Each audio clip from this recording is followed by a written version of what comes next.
Good morning, friends. Myself, Rajat S. Chatterjee. Okay, and today our topic is remote sensing and GIS applications in geology and geomorphology. I am basically from Geosciences Department of IIRS. So, in remote sensing and GIS application in geology and geomorphology. So, first to begin with, what is remote sensing and what we do with remote sensing? Okay, so remote sensing is the science of sensing earth and planetary objects. Now the areas has been widened, not only earth observation but also planetary observations we are doing. Okay, so remote sensing is the science of sensing earth and planetary objects from a remote distance based on electromagnetic radiation received from the objects. Okay, so basically it is sensing of the objects from a remote distance, but by which it is based on the electromagnetic radiation that is coming from the objects itself. Okay, sometimes it is coming from the objects, it is emitting or it is reflecting from the objects. Sometimes we can transmit from the satellite or from the sensor, and then it interacts with the objects and it comes back after interaction with the objects. Okay, so in remote sensing there are many applications. There are basic applications like geomorphological mapping, then lithological mapping or rock types mapping, then geological structure is very important, and this your application itself, this is mineral and hydrocarbon exploration, where we use the basic this geological information like geomorphology, then the lithology or rock types and geological structures. Okay, so the main applications like mineral exploration or hydrocarbon exploration like oil and gas, coal and different other hydrocarbons. Then groundwater prospecting or groundwater targeting and flow modeling. Then construction material exploration, engineering geological investigation. Then EIA or environmental impact assessment, and geological hazards. There are many geological hazards, like landslides, earthquakes, volcanoes. Okay, so these geological hazards mapping and monitoring. There are many anthropogenic hazards, okay, like land subsidence, mining hazards. Okay, so those kind of things also we can do from remote sensing. Okay, and there are many more things are there. But one this thing your note is that remote sensing should not be used alone. Okay, so remote sensing should be used with complementary data sets. In fact, it is more effective and more powerful in synergy with complementary data sets such as geophysical data, geochemical data, then subsurface geological information. Sometimes we can have subsurface geological information and ground truths. So this field work is very, very important, very essential for this validation of this your remote sensing based interpretation. Okay, so these kind of things, this remote sensing gives you a overall picture, okay, synoptic view, but it is not at the cost of the ground truths. Okay, so field observation is also equally important. In fact, this remote sensing and field work together gives you better information.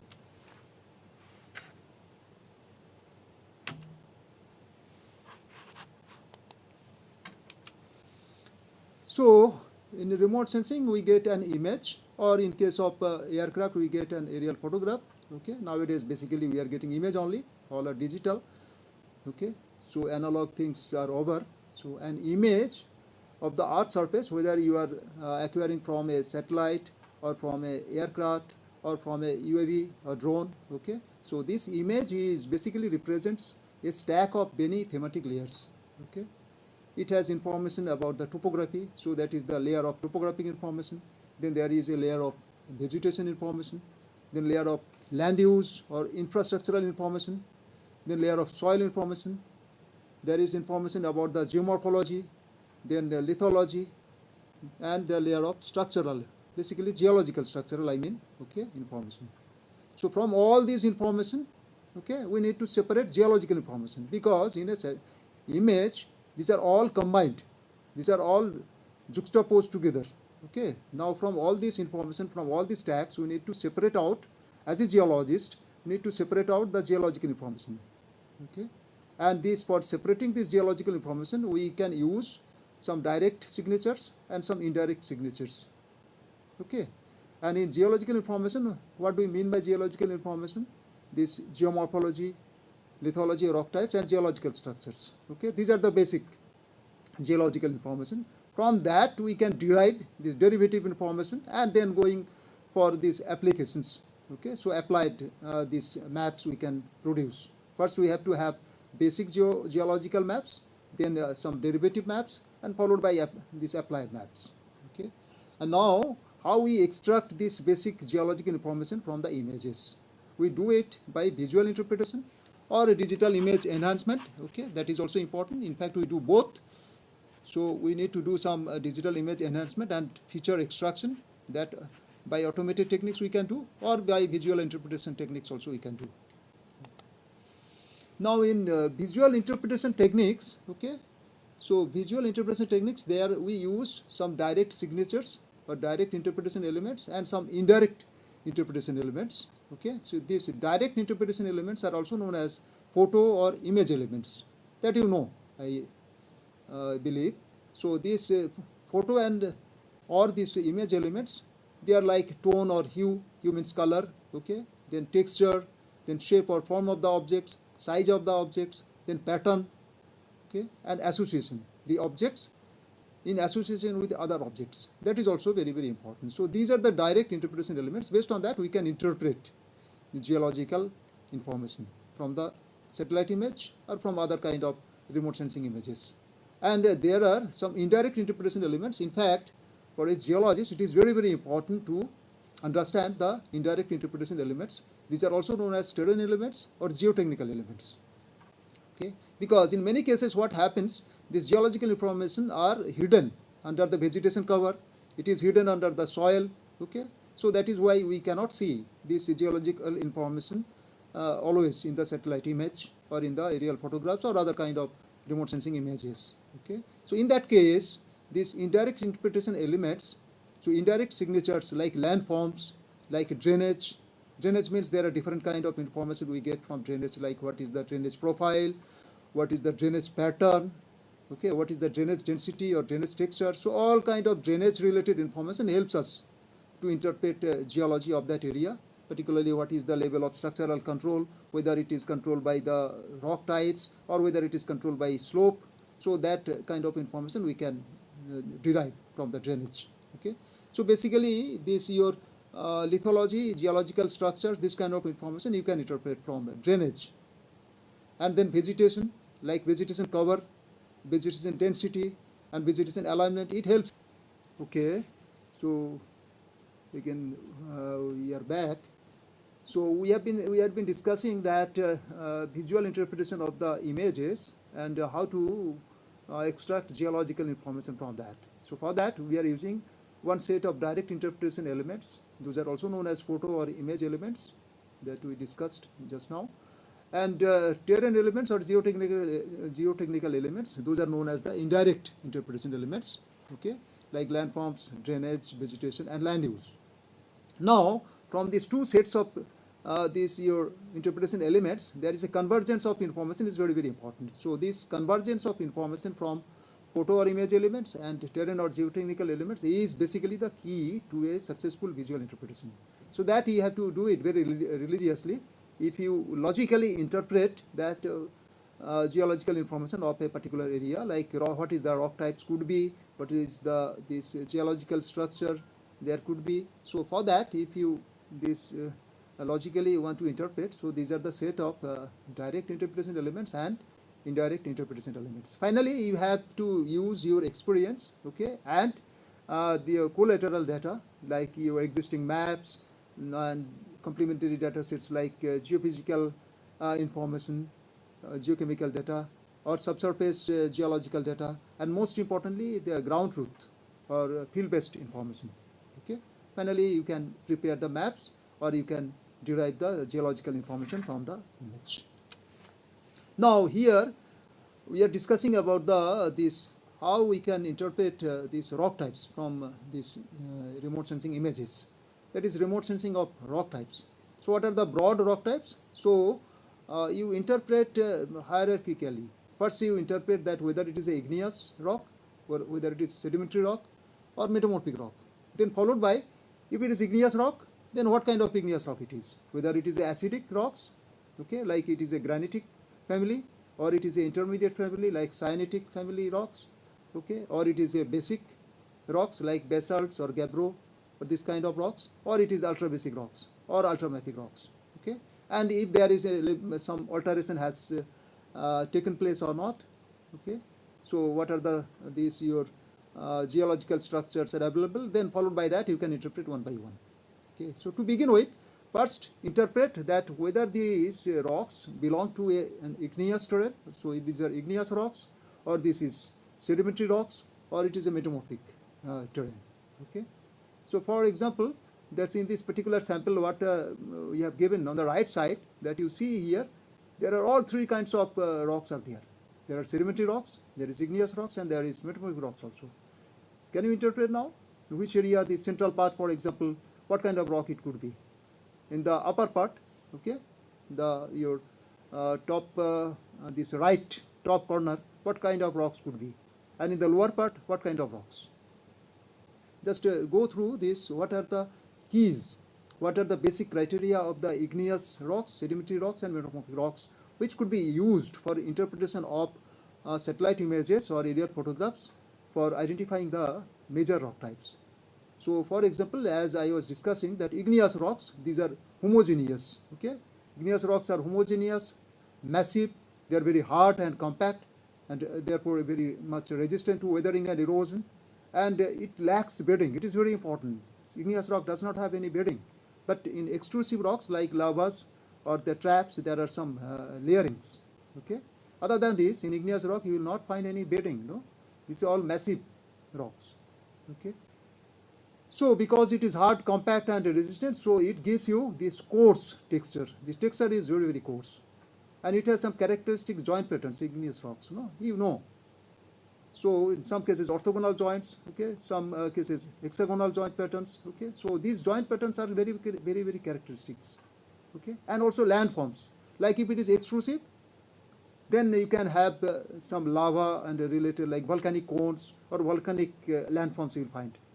If it is intrusive, for example, you will find inselbergs, okay. There may be the seal, dikes, okay. This kind of your landforms you can find, isn't it?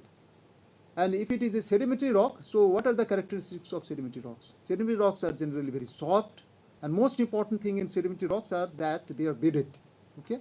So you will get a layered appearance on the satellite image, and because they are soft, they are very vulnerable to dissection. So streams will be more, okay. So stream density or drainage density will be more, and because they are very soft, they can be easily molded. So surface will be very smooth, okay. So the texture is fine, so it will have fine texture, and differential resistance to weathering and erosion that can give you ridge valley topography in case of alternate your hard and soft rocks. Like if you have a sedimentary terrain where you have alternate sandstone shell, for example. So you know sandstone is comparatively hard or more resistant than shell. So shell is very, very soft. Shell or clay rocks are very, very soft, and it can be easily eroded away, whereas the sandstone is comparatively hard and resistant. So this alternating sandstone and shell will give you this ridge and valley topography. Why? Because sandstone is hard, it will occur as ridge, and shell is very, very soft, so it can be easily weathered and eroded, and it will give you the valleys. So ridge will be represented by the sandstone rocks, and valleys are basically the shell rocks. Okay, so these characteristic landforms also there are. Other than ridge valley, you will get cuesta or hogback in case of dipping sedimentary rocks. And if the sedimentary rocks are horizontally bedded, then what kind of landforms you will get? You will get mesa, butte. So this kind of landforms you will get. So if you get these characteristic landforms, then you can interpret. And what other kind of characteristics I have just explained. So if you utilize all those, you can very easily interpret that this is a sedimentary rock. And now coming to metamorphic rocks. Metamorphic rocks basically you are getting from either from igneous rocks or sedimentary rocks because of metamorphism process, isn't it? You know that. So in case of metamorphic rocks, there will be regional foliation because of the pressure temperature, particularly this your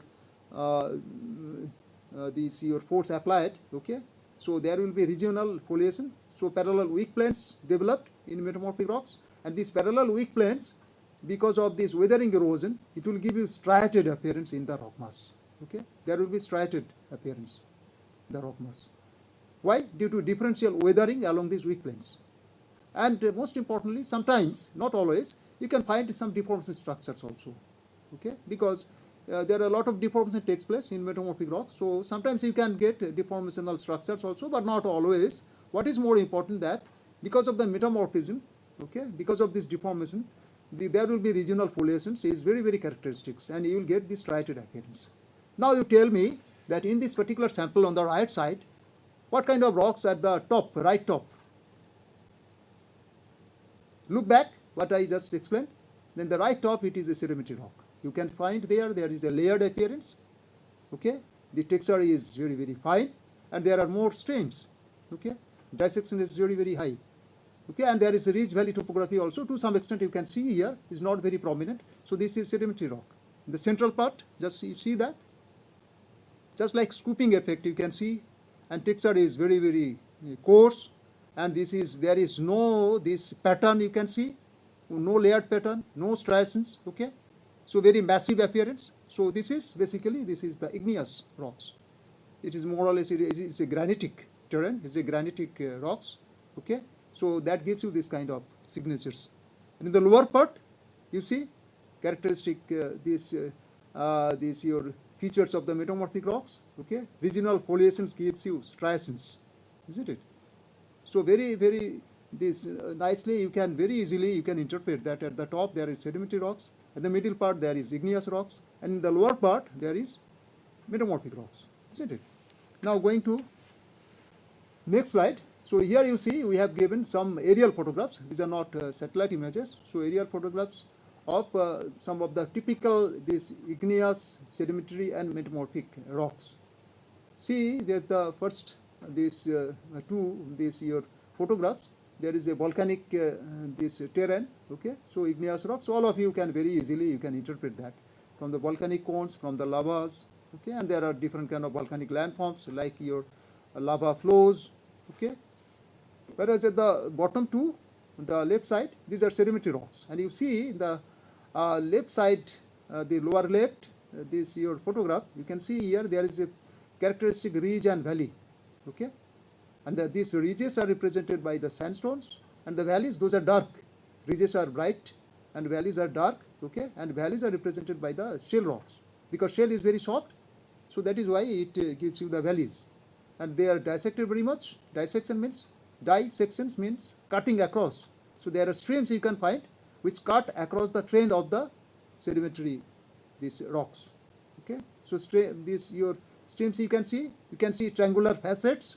Okay, these triangular facets are also known as flat irons, and from the geometry of these triangular facets or flat iron, we can interpret that what is the direction of dip of the bed. Here you see this flat iron points opposite to the deep direction. Now you see in which direction these flat irons or the triangular facets is pointing. It is pointing towards top. That means towards north. Okay, that means it is dipping towards me, isn't it? Towards south. Okay, and depending on the size of this flat iron, if the flat iron is very, very broad, then we can interpret that these beds are dipping gently. And when this flat iron is very, very narrow, then we can say that flat iron is the bed is dipping steeply. Okay, so this lower left is a sedimentary rocks. What we can interpret from the layered appearance of the rock, and from the landforms, ridge valley topography, we can interpret very easily, and dissections and the tone and the texture, we can interpret it is a sedimentary rocks.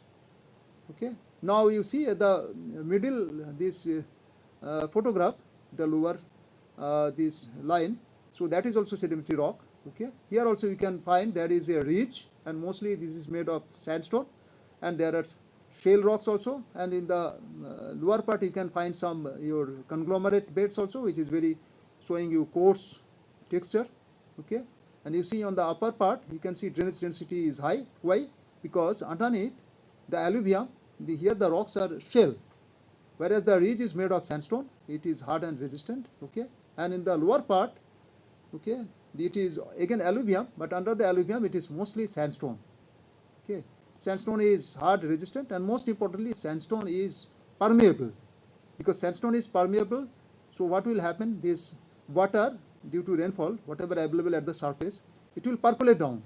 But in case of shale, because these shale or clay rocks, permeability is very, very negligible, isn't it? So then what happens? Whatever this water available at the surface from rainfall, then it cannot percolate down. So it will generate surface runoff. So it will flow as a surface runoff. So it will produce lot of streams. And because it is very soft, so that is why drainage density is high. Now you see on the right side, you see here the striations are very, very prominent, isn't it? Particularly at the upper, this your photograph you see. So these striations, it shows you the foliation planes, and there are some these your fractures or joints you can see here also. Okay, lineaments basically. So this is basically a rock. It is a metamorphic rock, so granitic metamorphic rock, basically granitic gneissic rock. So the upper this your one represents these gneissic rocks, and the lower one is the schistose rocks. Schistose rocks. Here you can see the deformational structure is very, very prominent. It's the folds. You can see very clearly here. Now drainage is very, very important for this interpretation. Okay, from the drainage pattern, from the drainage your density, as well as drainage anomaly. Drainage anomaly basically helps you to interpret if there is any geological structures occurring or any active tectonics is happening. So those kind of information you can derive from the drainage anomaly. Now in this slide we are discussing about the drainage pattern, and there are major drainage pattern, you know, dendritic, parallel, trellis, rectangular, radial, and annular drainage pattern. And each of the drainage pattern, it says characteristically something about the geological this your information about this area. What is the structural control?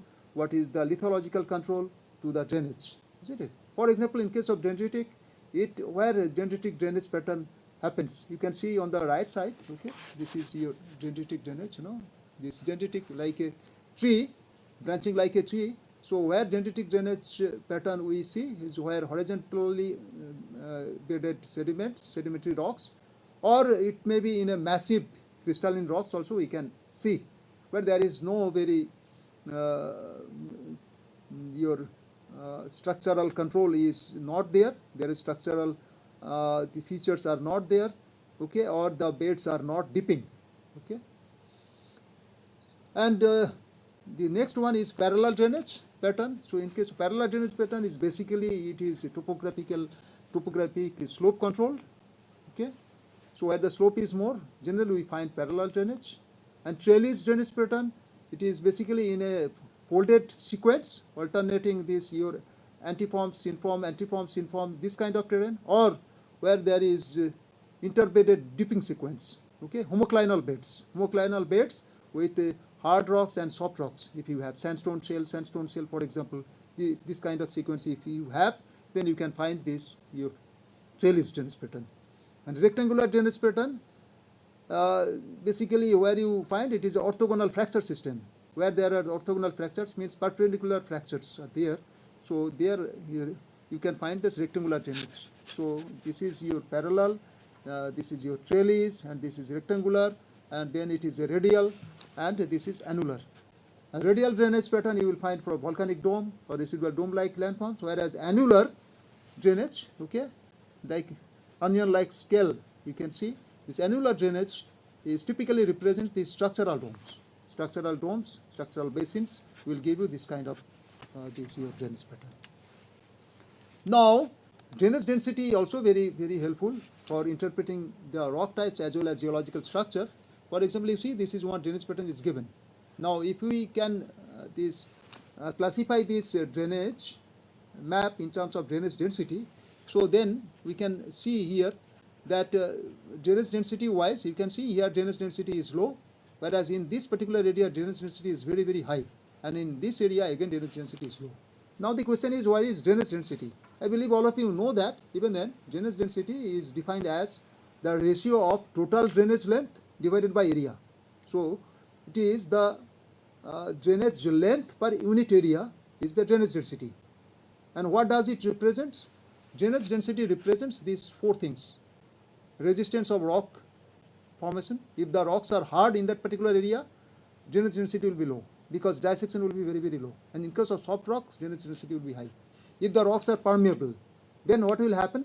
The surface water will percolate down. So drainage will be less, isn't it? Permeable rocks like sandstone, drainage density will be low. Whereas impervious rock like shale or clay type of rocks, because they are very, very impervious, so this surface water flows as a surface runoff, and that is why their drainage density will be very, very high.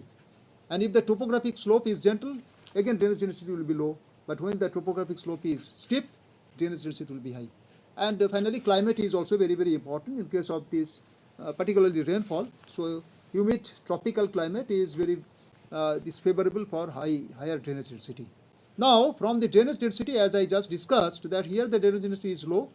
In this belt, drainage density is high, and in this belt, again, drainage density is low. And this is an area, it is a sedimentary terrain. So, if we know that is a sedimentary terrain, now we can interpret that perhaps this is the belt which is made of shale rocks, because drainage density is high, whereas this area is made of sandstone rocks. And because this shale rock shows there is the curvature of the strike, okay? It shows the curvature of the beds, isn't it? So because it is curved one, you can say that this is a folded beds. So you can interpret two things. You can interpret rock types as well as you are interpreting the geological structure from the drainage here.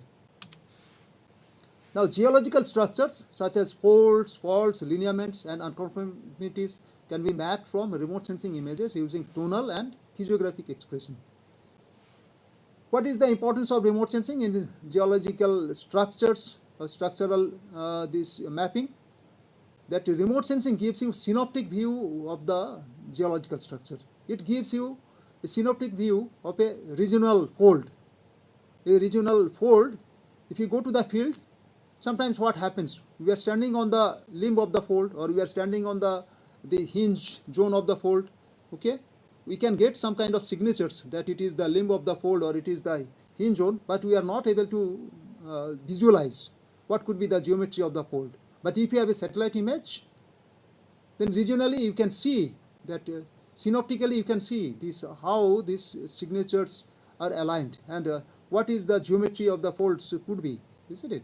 So you collect field data, you collect ground truth. So field data like what is the deep strike and other kind of relationship with the your foliation planes, with the bedding, all kind of things what we generally do for this structural mapping.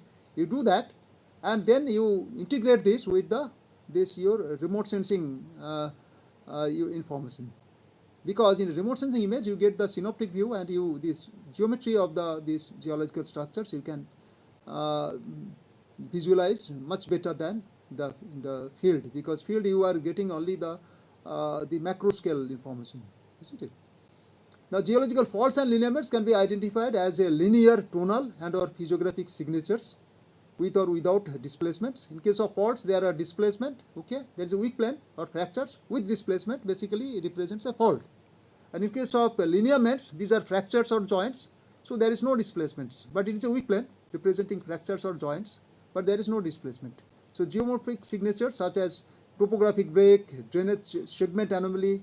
So drainage anomaly like if the drainage is rectilinear or the drainage there are some kind of bends, okay. So then you can say that there are some kind of geological structures is there.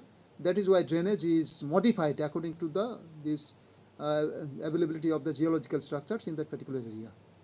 And sometimes you can find stream migration or stream deflection, okay. So this stream migration or stream deflection also it resulted from this your active tectonics. If there is some active tectonics, some faulting or some your down faulted block or this your upthrown blocks, that will give you some kind of changes in the drainage, okay. So drainage deflection will take place, okay. So finally what we are getting from this remote sensing and structural interpretation. So remote sensing based information on geological structures and their analysis, it provides important input for groundwater prospecting, geological hazard assessment, engineering geological projects and mineral exploration. Like here you can see here this one exposed fold is there. Okay. So here in this folds is exposed, and you can see that folded beds, okay, from the right to the left. This what is the dip of the folded beds? For that, what generally we do, we use V rule. Based on the V rule, we can see that we can interpret that what is the direction of the dip of the beds. But alternatively, there is also this flat iron or triangular facets that is developed due to dissection of the streams. Also, you can use for interpreting the direction and the magnitude of the dip. You can see these triangular facets. There are some broad triangular facets, and there are some small triangular facets are there. Okay, these are basically known as the flat irons. So now from these flat irons, you can see in which direction they are pointing. These are pointing towards the top. That means these beds are dipping towards the observer, towards me, isn't it? So these, from that you can understand this is dipping towards this, dipping towards this, dipping towards this. Here it is dipping towards this. Here it is dipping towards this, dipping towards this, like this. Okay. Another interesting thing you can see here, the flat irons are very broad. Here also, isn't it? Very broad. Whereas you see up to that the broad flat irons you can see, but now from here onwards flat irons are very narrow, and after that here you do not see flat iron at all. Almost they are at the parallel. This your layering only you can see. Okay. So why it is happening? Because the dip of the folded bed is changing. Here the dip is very gentle. As you go towards right, this gradually the dip of the folded bed is getting steeper and steeper, and finally here this tip of the folded bed is subvertical to vertical. Okay. So what kind of fold it is? So first it is an antiformal fold. Okay, and it is a plunging. That is why you are getting this closer. It is a plunging antiformal fold, and it is not a symmetrical one. It is asymmetric. So asymmetric, plunging, antiform, and it can be a part of a dome as well. So we do not know what is happening here. Okay. So at this, whatever available to us, we can say it is a plunging antiformal fold which is asymmetric. In one side it is bed is dipping, folded bed is dipping gently, another side this folded bed is dipping very steeply. So this kind of interpretation you can do if the fold is exposed. But when the fold is not exposed, then you have to use indirect information. Okay, like indirect information, like topographic information, drainage information. There are many information. So okay, so indirect information you have to use for interpreting the buried folds. Okay. Now you see this is also exposed folds. Okay, but there is no fold closure. So basically, it is a non-plunging fold, isn't it? And here you see flat irons are also visible, and from these flat irons you can identify the dip of the beds, folded beds, and you can see it is dipping towards each other. Okay, so this is a synformal fold. And in a fold, you know, there is another important criteria is that there will be symmetrical repetition of beds. If you find symmetrical repetition of beds, then you can interpret that it could be a fold only, isn't it? So here you see there is one kind of rocks. This is Dupitella shell. Dupitella shell, it is in northeastern part of India. Okay, this satellite image. Then it's a Tipom sandstone. Okay, petroliferous. Okay, and oil bearing Tipom sandstone. Then is the Bougainville shell. So this is symmetrically repeated. Okay, as well as from the flat irons you can interpret that these folded beds are dipping towards each other. So from that you can very easily interpret that it is a non-plunging synformal fold. Now here you see this is a plunging fold. Why? This is the nose of the fold you can see here. Okay, so it is a plunging fold. Folded bed is exposed. Okay, and it is a plunging antiformal fold, isn't it? Now you see here basically this pink line is representing a fault, and basically it is not even a fault, it is basically a ductile shear. How I interpreted it? You see, first is the drainage. Drainage generally meanders, but here you see drainage becomes very straight. This is the anomalous drainage. So it is drainage is straight here, rectilinear. So there should be some structural weak plane. Okay, either a lineament or a fault. Okay, there is another additional things you see. All along this line, you see the soil infilling. Forget about the pink line. See the soil infilling. Okay, and here you see how the vegetation growth, the alignment of the vegetation. You see, vegetation shows some kind of curvature, isn't it? Why vegetation is more here? Because the underlying this rock is soft. Because underlying rock is soft, there is more soil formation, more vegetation. Okay. Basically, what does it show? It shows the rock formation. It is the geometry of the rock formation underneath. And here the rocks are hard, that is why there is no vegetation. And from that, very clearly you can understand there is some kind of ductile movements has taken place. Okay, it is not yet ruptured, but in remote sensing we can call it is a fault, but actually it is not a fault, it is a ductile shear, because rupturing has not yet taken place here, isn't it? Now here you see in this sample, you can see the fault, you can see some fractures, okay, some fractures here, and here you see there are the weak planes, very regularly arranged, very regular pattern. When these weak planes are regularly arranged, they are not fractures, because fractures are irregular. These are joints, okay. So from that you can interpret faults, you can interpret joints, and you can interpret fractures, isn't it? Now coming to the thermal remote sensing, okay, this is overall what I discussed about these rock types, about these geological structures. We will also discuss about the geomorphology after a little bit discussing about the other this electromagnetic spectrum, other regions of electromagnetic spectrum like thermal remote sensing and microwave and radar remote sensing. Very briefly I will discuss, okay. So thermal remote sensing, this is here your wavelength region is 3 to 35 micrometer, okay. But in this there are only 3 regions where there are these your windows, atmospheric windows are available, okay. Out of this 3 to 35, generally we use 8 to 14 micrometer for the terrestrial applications, okay. But actually there are 3 atmospheric windows, one is 3 to 5, one is 8 to 14, another 17 to 25, okay. But in 3 to 5 regions, it is overlapping with the solar reflection, particularly during daytime. So that is why 3 to 5 is not very much important, okay, not very much used, but it is being used for many applications, okay, 3 to 5. But 17 to 25 is not much useful, because here the this thermal radiation is very weak, it's not your strength is not very good, okay. As well as here the interpretation is also a little tricky. So generally what this range we use 8 to 14 micrometer. Why thermal remote sensing is important? Because in thermal remote sensing important for geology. Why? Because geological materials have characteristic absorption peaks mostly in the thermal regions, particularly the silicates. You see, silicates have all absorption peaks mostly in the thermal region, isn't it? See here, there are the rocks like quartzites, all kinds of rocks and minerals are given here. The very important rocks and minerals are given here. You see that these absorption peaks in the thermal region. Most importantly, for igneous rocks, there is the absorption peak like known as Ristretland band. Okay, this is very characteristic as and very sensitive to silica content. If the silica content is high, like in case of acidic rocks like granites, where there is silica content is high and we get free silica like quartz, no, here this absorption peak is shifted towards a lower wavelength. Here absorption peak you will find very close to 9 micrometer. Okay. But as the silica content reduces, like intermediate rocks like diorite, okay, then gabbro, basic rocks, and then olivine periodite, ultra basic rocks, you see the absorption peak shift towards the this longer wavelength from around this your 10 micrometer to it is moving towards 12 micrometer.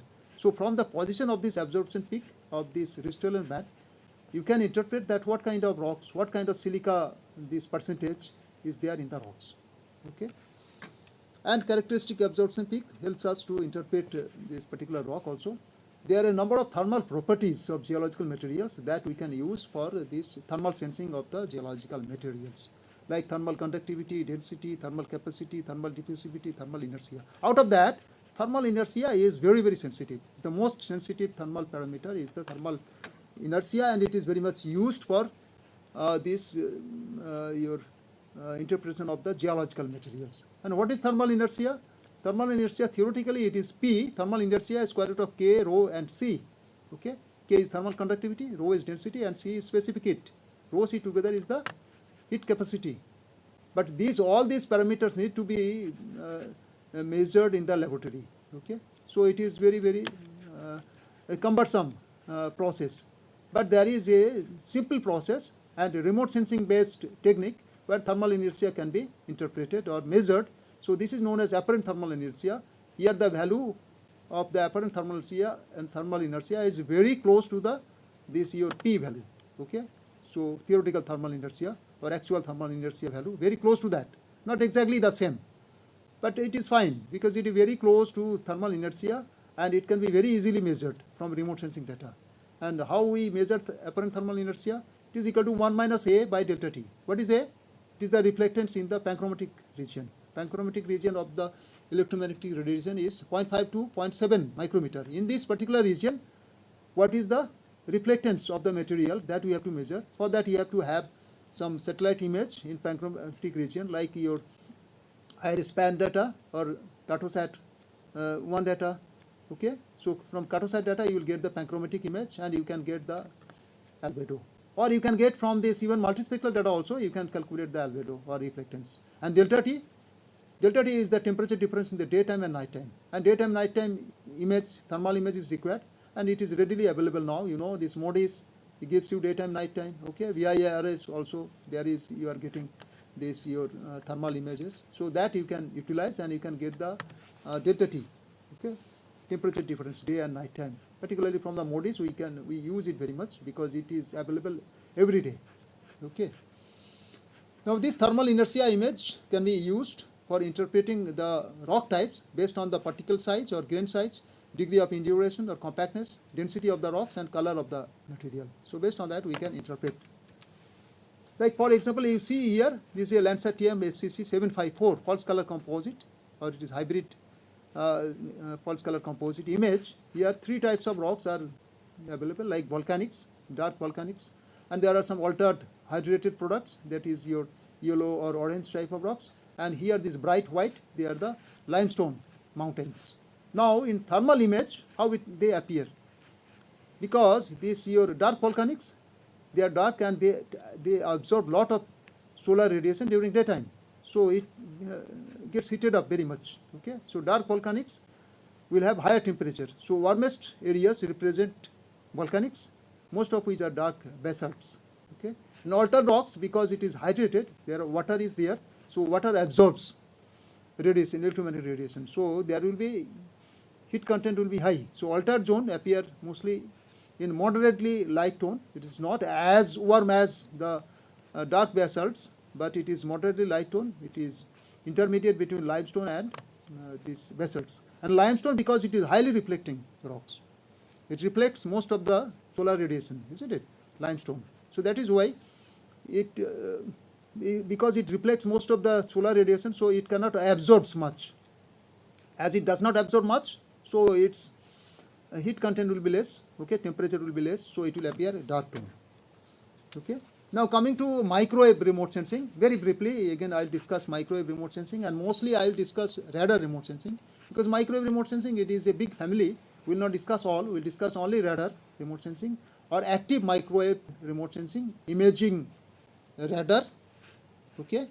Why radar remote sensing is so important? Because it operates both day and night time, because it is active, because from the sensor or from the satellite, this electromagnetic radiation is transmitted. It does not depend on the solar radiation. Okay, solar radiation, where we depend on the solar radiation, we call this kind of sensing is passive remote sensing, because this electromagnetic radiation from the objects come from the sun. Whereas in case of radar remote sensing, this electromagnetic radiation or electromagnetic pulse transmitted from the sensor or from the satellite. Okay, so that is why it can operate any time, because it does not depend on the sun. It can operate during day and night. So particularly in the polar regions where there are 6 months is night, okay, so it is very, very useful. And it can penetrate through clouds. So that is why, see, the cloud scenario. This is at the same time, more or less, it is the radar image and this is the optical image. Okay, it's mostly covered by cloud and you cannot see anything. Similarly, in the volcanic area, see, because of smoke and dust, you are not able to see anything. Whereas in radar image, you can see very clearly. So that is this beauty of the radar remote sensing, because it can penetrate through cloud. Okay, that is why you can get the information of the terrain. It also penetrates through vegetation, particularly when the wavelength of the pulse is very, very long. Okay, and it also penetrates through ground, so that you can get information about the subsurface information you can get. Okay, So when because it penetrates through vegetation, so you can get the information of the terrain even in the forest. Okay, but for that you have to use a longer wavelength radar, your image. And in case of because it penetrates to ground, so you can map the subsurface information like buried channels, like some your anthropogenic structures, like your underground pipelines, telephone lines, cable lines. So this kind of information you can extract from the radar image. But sometimes it cannot penetrate very deep. So sometimes we use not spaceborne radar, but ground-based radar can also be used for that. Now, why this radar remote sensing is so important? Because it is very sensitive to surface geometry, because it is not looking vertically down, it is not nadir looking, but it is up nadir and at some angle to this nadir, okay, and it has a radial geometry, so it is sensitive to surface geometry. It highlights these topographic effects, okay. That is why geomorphology is highlighted, and geological structures, particularly those structures are reflected through topographic breaks. So those kind of information are highlighted in the radar image. So geomorphology and geological structures can be mapped very nicely from radar image. It is very sensitive to surface roughness. So particularly in case of non-vegetated areas, where the rocks are exposed, okay, so this rock surface roughness can be used to interpret the different rock types, okay. So surface roughness sometimes very, very useful to interpret rock types, and it is also very sensitive to moisture content or dielectric property of the materials. Electrical property is important in case of radar remote sensing. Color and composition is not important. That is important in optical remote sensing, okay. So very sensitive to moisture content. It provides information about the unconsolidated materials, soils, alluvium, as well as gosans, altered zones, hydrated zones. It will be bright, okay. So because the dielectric property is high, dielectric constant is high, so here the radar return will be more. And there is one more, this your advantage of radar remote sensing that I have already discussed, that is it penetrates through vegetation and ground, okay. Because it penetrates through vegetation and ground, you can have information of the terrain in forested area, and you can have subsurface geological information. Like here you see how the surface roughness of the rocks is useful to this delineate different rock types. Here you see there is limestone, is very rough, so that is why, because it is very rough, so radar return is more, okay. And where the rock is very smooth, radar return will be less, because there will be specular reflection, okay. Here there are three types of rocks: limestone, sandstone, and shale. Shale is very fine grained, so that is why surface is not rough, surface is very smooth. So there will be essentially specular reflection, and that is why the radar return back to the sensor is very, very less, so it will appear dark in shale. Whereas in case of sandstone and limestone, radar return is high, particularly in case of limestone it is very, very high, so it looks very bright, and in case of sandstone it is intermediate between these two. So based on that, radar return, depending on the surface roughness, you can map the limestone, sandstone, shale, like this you can map different rock types. Now, for geomorphology and geological structure also it is very, very important. This particular sample is to highlight how it is useful for geomorphological structure. Here you see we have used a fuse product. It's a fuse product of radar and optical image.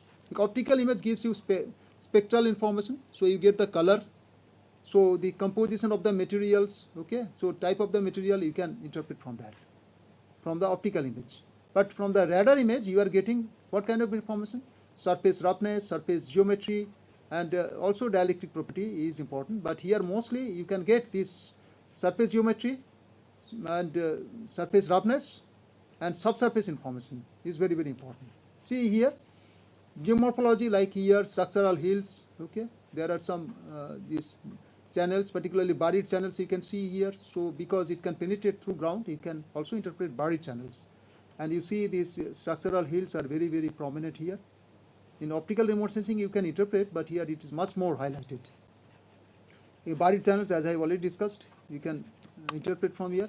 You see there is an impact crater, so impact crater very precisely you can map, and most importantly you can see here, because it is very sensitive to surface roughness, So here you see these landforms, which is reflected through the subtle surface roughness differences. Okay, so here the longitudinal dunes are very much this highlighted in this image. Okay, so this you can get additional information from radar image.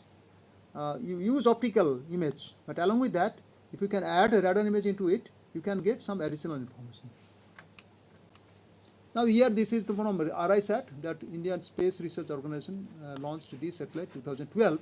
The RISAT, this is HH polarization, horizontal or like polarization image, and it is HB or cross polarization image of a mining area, of Dhanbad area.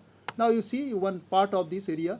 Here you see there surface information like your settlements, overburden dumps, in open cast coal mines. Okay, so these are the settlements, and these overburden dumps are very much highlighted. Here you see over the river there is a bridge, because bridge gives you a lot of corner reflection. It is very much highlighted here. But here you see all this information is not highlighted here. Like settlement information, almost it is very negligible. Overburden dumps are not visible at all. And most importantly, you see the river bridge is gone. It's not there. Why?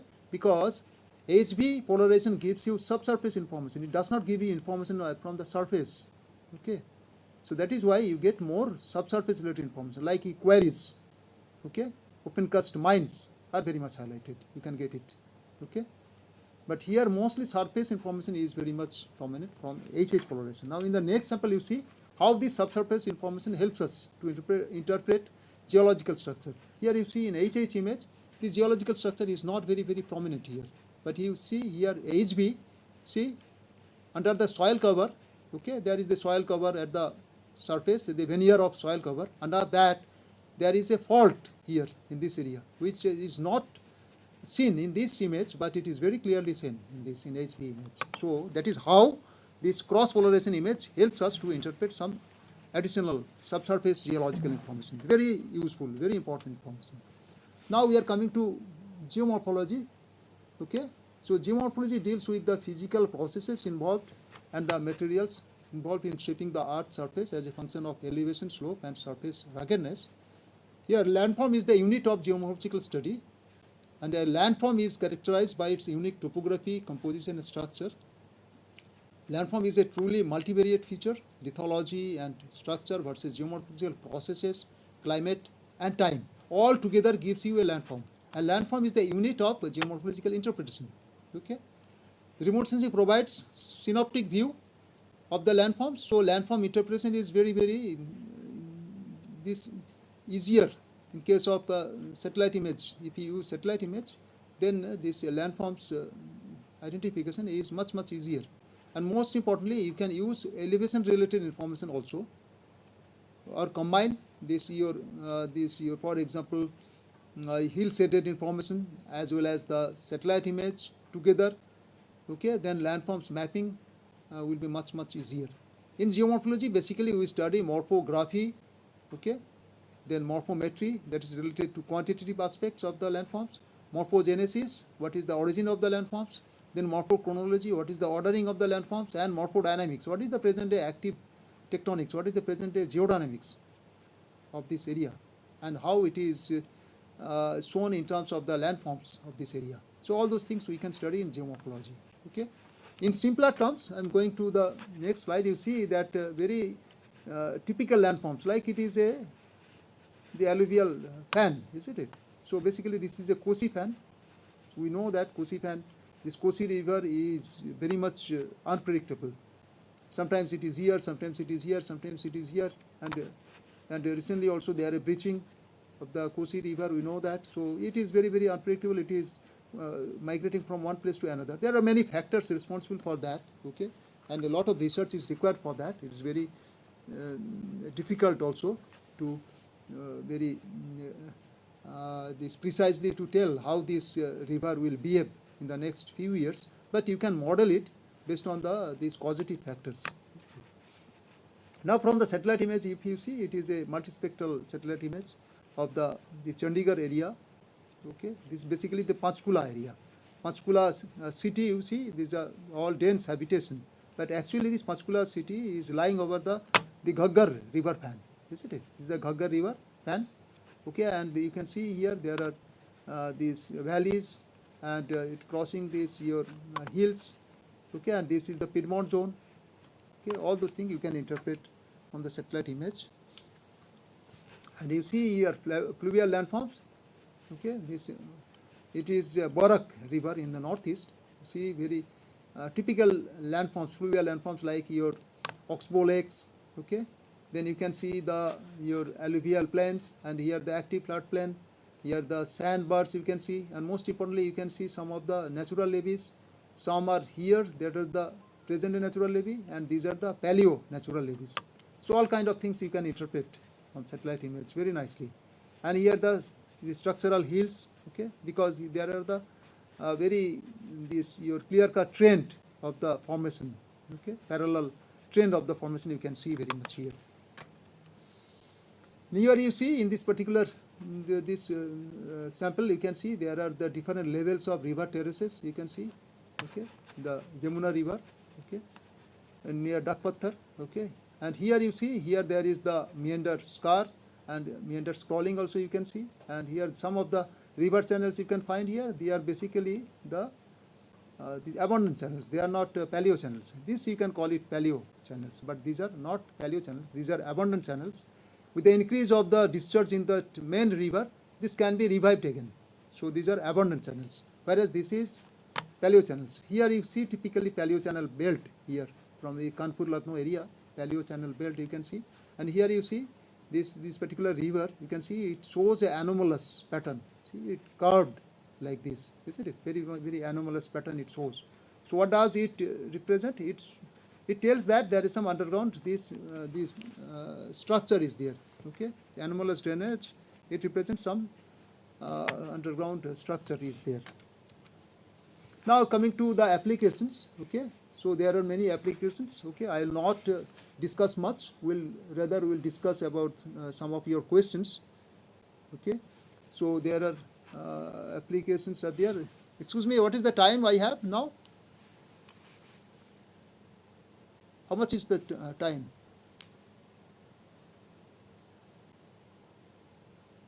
Five minutes more? After that, questions? So how long I can take this?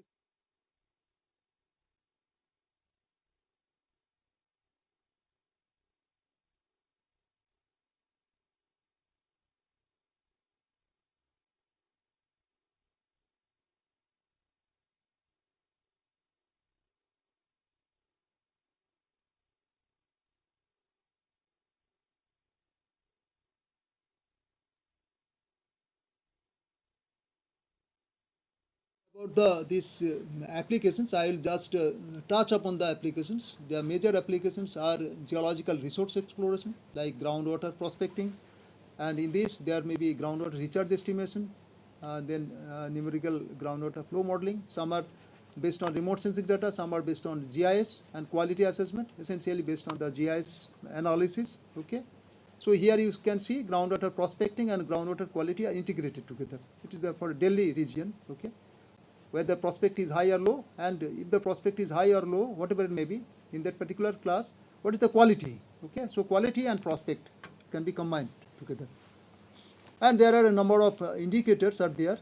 So for groundwater prospecting, there are some are first order indicators, the features associated with recharge zones, features associated with the discharge zone, soil moisture and vegetation. These are first order or direct indicators. From that you can say that there is groundwater is available very much, and this groundwater aquifer is near the surface or it is deep. And there are second order indirect indicators like topographic features or the slope, then the type of rocks, regional structures, fracture system, weathering depth, drainage density, and geomorphological features. Okay, but this groundwater prospecting, it cannot be done universally for all kinds of terrains. No, so there are soft rocks or alluvium. Okay, alluvium, there is one kind of this approach. Then hard rock, there is another kind of approach, because hard rock there is a fractured aquifer, isn't it? So only all along the fractures you will get water, groundwater, isn't it? And in case of hard rock, whether there is the weathered, the thickness of the material, weathered material only can contain groundwater, because hard rock cannot have porosity, isn't it? There are crystalline rocks cannot have porosity. And in case of alluvium, there are multiple aquifers. There may be unconfined aquifer, there may be confined or semi-confined aquifer. So this approach is different. In hilly terrain, slope is very, very important. Okay. So hilly terrain, there again the approach is different. So here the geomorphology is very, very important, and most importantly, where is your geological structures? What is the alignment of the geological structures? Where you can get the springs, where the water can go through this. Okay. And finally, also rock type is also very, very important, whether it can retain, it can hold water or not. Okay. So different approach are important. Like here you can see from direct signatures, you can see this is the Bhabar zone. Okay. And in this zone, there's moisture is very, very less because soil shows very bright. Okay. So this area, water percolates down, but water is not available near surface. It's very deep. Whereas if you go down here, what happens? You get more vegetation, particularly here also, more vegetation growth is more, and soil moisture is increasing. Okay, that from the satellite image interpretation you can tell that. And also you can see here the drainage, mostly the drainage are influent drainage, and here you can see the effluent drainage. So drainage is coming from as a base flow. It is coming to the surface. It is appearing to the surface from the base flow. Okay, so all these indicators together we can interpret. Here the groundwater available is very shallow depth. Okay, whereas here the groundwater available is very deep, and very less water is available near the surface. Then there is mineral exploration for base metals. Okay, then for GIS-based mineral resource information system you can make use of that for mining. Okay, then for different kind of surface material exploration like your bauxite, asbestos. Okay, using multispectral and hyperspectral remote sensing. Then radar remote sensing can be used particularly for these hydrothermal mineral deposits where the geological structure is important. Here you can interpret shear zone, you can interpret the faults and fractures, and if you combine with the optical data, then you can very precisely you can locate that what is the this location of the mineralization. Also you can do that like in the shear zone, like in the intersections. So these are the how you can highlight these areas of mineral exploration. Then petroleum exploration. Okay, there are different things you can do. Okay, like sedimentary basin identification, lithological, geomorphological terrain analysis. So most importantly, hydrocarbon index or spectral absorption properties of this petroleum can be utilized like this. Here you can see hydrocarbon index can be used for exploration of petroleum, isn't it? Then for landslides, so different kind of what kind of landslide you can interpret, whether it is active or non-active or dormant. All those things you can do. What is the geometry of this slip surface? Okay, whether it is translational landslide, rotational landslide. For example, this is a rotational landslide, it's like a spoon shape. Okay, all those things you can interpret, and how active landslides you can interpret. Then old or dormant landslides, or whether it is potential landslide zone is there or not. All those things you can do.